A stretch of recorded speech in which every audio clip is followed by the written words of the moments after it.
everybody, it's me, Margaret, and I am here with something new that I tried, and that is diamond painting. And it's not something that I was ever interested in. I saw lots of people doing it, you know, on the different YouTube videos that I watch, and I never thought to myself, oh gosh, I've got to try that. But I was contacted by a company called Everyday eDeals, and they said, would you like to try some of our products? And I thought, yeah. So because I know very little about this, I thought, gosh, I better throw myself into the research before I place an order, because I don't know what I'm looking for in a quality product. So I did. Went to YouTube, of course, where you can learn to do everything under the sun. And I watched a lot of videos that were tips you should know, or things I wish I knew before I started diamond painting. And I learned a good bit. Basically, there's not a whole lot to learn, but now something important that I learned is that whenever you order a diamond painting kit, it is a kit, and you should get everything that you need to complete that project. So that means they should be including all the colors of the little beads that you need, and will be willing to replace them if they're not there, which this company did, by the way. I mean, I didn't need to, but they do offer that. And all the little tools, any tools that you need to actually complete the job. However, one person, when I was watching these videos, was very emphatic about the tool that you use. This, in case, is this little pin right here. She said that it's so small and skinny, and it's uncomfortable to use for long periods of time, and so she wished she knew at the very beginning to have ordered a larger, more high quality tool. So I did. Now they told me I could have 2 products from their site. So with my newfound knowledge, I ordered 1 kit, and then I upgraded and got a fancier pen. That was stupid because I didn't see where this was a problem. It's shaped it's the size of a pencil, and unless you're gripping it like this, which, you know, I don't, then I don't understand why you can't use this for any length of time. So for me, that was not an issue. So be aware that if you are going to start diamond painting, that just because you hear someone say that, of course, it may not be applicable to you. And in my case, it's not. Or my daughter told me recently that that word is now pronounced applicable. So whatever. Now the selection is huge, although it's not very well organized. And I'm not sure if it's called Everyday eDeals, like the web address says, or if it's called Today's Savings, as is at the title of every one of the pages on the website. But that's neither here nor there. And they do business with all of these countries here over on the drop-down box. Now, I think the prices are competitive, but you do have to pay shipping unless you order over $150 US. And another thing worth noting is the shipping time. They give you the shipping info, the estimated arrival time of 7 to 25 working days, and my order was shipped on November 17th and received on December 7th. It arrived nicely packaged, and here you can see the extra pin I ordered, and the kit is wrapped really well. Now, I know that most diamond painting kits do arrive like this, which can sometimes cause lumps and bumps in the adhesive on the canvas, but as I discovered later, this had no lumps and bumps at all, smooth as silk. It comes with everything you need, and if there's a problem, contact them and they'll reply within 24 hours, and I can vouch for their excellent customer service. All right, let me give you an update on how I've set everything up and how I'm enjoying it so far. All right, see that little stool? I'm literally sitting here at the coffee table. I used an old bulletin board simply because I couldn't find our puzzle board that we had that I thought would be a better choice. This is wonderful because I can pick up the whole shebang and move it. I learned that I needed a way to sort everything. And luckily I have a whole lot of these bottles that I have saved for crafting purposes. So this is great. I used a little painter's tape and just numbered them, each one right here. So that works out really well. And the way you do this is that you take the color you need, you put it into this neat little tray, you give it a shake so that the flat side lays flat and the rounded side is up, and then you just pick it up with a pen, a specially made pen that has some wax in the tip, and then it just sticks and you put it onto the paper, which has an adhesive. Now, as I said, you've got your picture printed right here, and this is adhesive, so that's what these little beads stick to. So what I did was I cut my paper, my little cover over here, so that I could work in sections. Generally speaking, I'm right-handed, that's my dominant hand, but I have found that leaning over it for long periods of time, and it is very addictive, I'll have to say that I will get like stiff neck. So what I do is I switch hands. Now I realize not everybody can do that, but I do find that helpful. I found that as I progressed across the canvas, I developed different techniques. My initial plan for how I was going to attack this just sort of went out the window. Now, I did stick with my top-down plan, so the weight of the canvas, the completed work would stay lying flat on the table. But my main goal turned out to be exposing the least amount of sticky canvas at a time. The afternoons have been gorgeous here, so I would sit outside like I'm doing in this clip, and occasionally small outside things would land on my work, like a piece of dried grass or leaves, and of course dog hair, because my sweet Bentley is never far from my side. At this point where I've completed so much of it, the plastic that once covered those sections can be used at different angles to better protect that sticky canvas. Now, another tip that I heard about was to use a light box, and if you're a follower of my channel, then you know that I recently bought a light box, and that's what this is. Supposedly, you can see your little indications, your symbols, easier. That is true, and right now while it's light you can see the colors as well, but last night when I was doing it, it really took the color out of the beads, and so I did not enjoy that as much. Now I could see where I needed to put everything, but I think I really like the top light, the overhead light, or in this case the natural light from the window, better than actually having it lit from below. But I may change my mind on that. Like I said, I'm new to this. I'm enjoying it. Like I said, it's not a high skill level. It's a very repetitive, relaxing process. It can be addictive. It gives you a lot of satisfaction to fill in a section, so that's good for the brain. Now, I mentioned that this site was a little disorganized in the way it is laid out. But if I click right here on crafts, I'm going to find that they carry a whole lot more than just diamond painting and cross stitch, as you see up here at the top.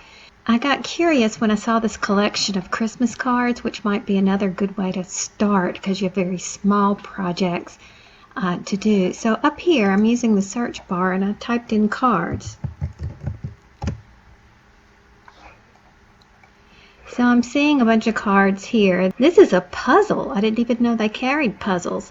And it's actually cards came up because this rabbit's playing cards. Nintendo Switch. I thought that was something to do with video games, but it looks like cards would fit in there. I don't know. Here's a storage card case. A bunch of Pokemon cards. So in other words, they carry a whole lot of things that I didn't even know they carried. And I don't know how you would find them, quite frankly, if you look up here. But for other small projects, you might type in bookmarks, because there's lots of bookmarks that are available on there. So they'd be nice and small. But it does come with, this lovely little tassel here. But here's something worth pointing out. You can get custom diamond paints, paint by number, cross stitch. You can get custom things by sending off a picture, say like these dogs, and then they turn it into a diamond painting thing. And I think most companies that do diamond painting do offer that feature. The site's worth looking at. I think it has a lot of really good things on it. So what do you do with all those leftover diamonds, or drills as they're known? Well, some creative people have come up with lots of different things that you may be interested in doing. You technically can throw them away because every kit comes with exactly what you need, and the companies will replace them if you, for whatever reason, don't have what you need.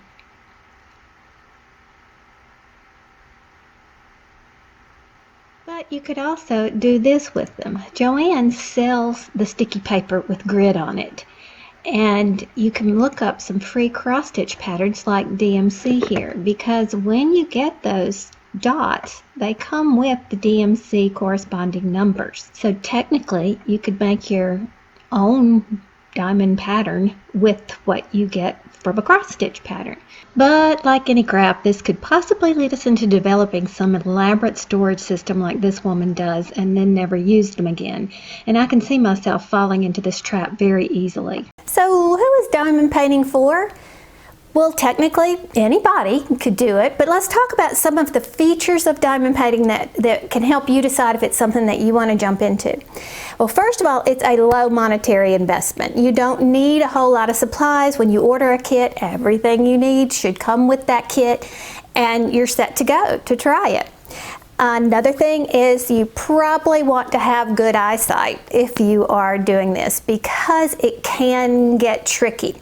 For example, I had 6s and 9s in similar colors that I had to distinguish between. Discerning 6s from 9s is one of those intelligent tests puzzles you may have seen on the internet, where they have like a whole bunch of 6s and then a 9 or 2 thrown in, and you're trying to find it, and if you can find it, yay for you. So if you're not good at that sort of thing, it may be a challenge for you, but you can do it. You also need some sort of dedicated space. Now, you saw that I put the bulletin board out there, and that allowed me to carry it around, and I could go wherever I wanted to, and all my stuff was contained. So if you can do that, great. If not, if you could have one dedicated space over in a corner, a card table or something like that nobody's going to bother, because it does take up some room. It's also great for somebody who could use a de-stressor and who couldn't, you know. They've been using things like this in painting, paint by numbers, knitting, crochet. I mean, I could go on and on with the different crafts that are used in rehab centers and therapy sessions, and art therapy is what it's called, and usually you need an art therapist to help you along if you're trying to uncover deep-rooted issues. But that's not what this is. This is to merely quiet the brain. It's a way to just calm yourself down, and basically it's simple the way it works. You just refocus your brain on something that keeps it from going back to whatever it is that's stressing you out. So if you focus on that, you also can enhance the situation by putting on an audio book or a podcast that you like to listen to, or a TV show, or maybe even a YouTube video that doesn't require you to have to keep your eyes glued to it, because there's that up and down motion, and it's very distracting, because you really need to focus on what you're doing here so you don't lose your place. And this in particular, diamond painting, is awesome because anybody can do it, whether you just have never seen it before. You just take the kit, sit down, boom, you do it, and you get a satisfactory finished object, which is not always the case with knitting and crochet or painting or something like that. Well, I guess paint by number you can, but whatever, that's super for a person who's not normally into crafts, or who is looking for something different to do, but they doesn't want the learning curve, if you know what I mean. And what about people who are recovering from, say, a stroke or an accident, and they have injuries and that have some way impaired the ability for the brain to send messages down here to these muscles, and they need to practice these fine motor skills. You're relearning how to use your hands again. Excellent. So why did I choose this one? Yeah, it's cute, but also I was looking for something. Remember, I'm a beginner at this, and I didn't know if I was going to like it. I didn't know if it was going to be difficult. I didn't know anything. So I chose something that has larger blocks of color instead of a bunch of intricate designs. I knew I didn't want to get frustrated, and I would also recommend that for you. Unless you feel confident that you're going to love this, of course, then do that. But if you just want to get your feet wet, choose something that's a little bit on the easier side. And if you really want to start small, they also sell stickers. So you can embellish these stickers with the little beads, the drills, and you have 4 small projects that you could use for something fun like that. Now, behind me, you can see a small portion of my yarn collection, because I'm primarily a knitter or crocheter. And then right over here, you might see my embroidery machine. You can't see my serger or my sewing machine. Those are my main crafts. Have I found something that could maybe take over those for me? No, I haven't. Would I do it again? Yeah, I probably would. Now, I'll tell you the #1 reason why I'm not going to do this on a regular basis, and that was because I couldn't sit in my favorite chair to do it. You have to sit up and be over a desk of some sort, a table, whatever. I did get in the recliner and I put that bulletin board over me like a tray, but the ankle where I was sitting, it just wasn't conducive to it. So no, you have to sit up straight. And it did kind of wear on my back because I want to tell you, it's addictive. And I had this compulsion to just finish it, which is very unusual. I don't necessarily do that for my other things. Sometimes I look at it and I go, I hate that, and I never want to finish it again. But I couldn't. I had a compulsion to finish this. It was crazy. So I would find myself losing track of time, which is not unusual for me. But I would get a really sore back or up here, my shoulders or whatever. So I know that it's not going to be one of my go-to crafts as it is for other people. But it was really fun to try it. So I'm going to leave a link to this company's website below so you can see some of the things that they have to offer to see if anything interests you. And remember that I do have other things besides diamond painting. But I was really grateful that they reached out to me for this because I may not have tried it otherwise. And you know, that's kind of crazy because I'm always preaching, learn new things, try new things, learn, grow, change, evolve, because we don't want to become stagnant, boring people, right? But anyway, I'm grateful I did it. Probably will do it again somewhere down the road, and I'm happy to share this information with you. So thanks for watching. Talk soon. Bye.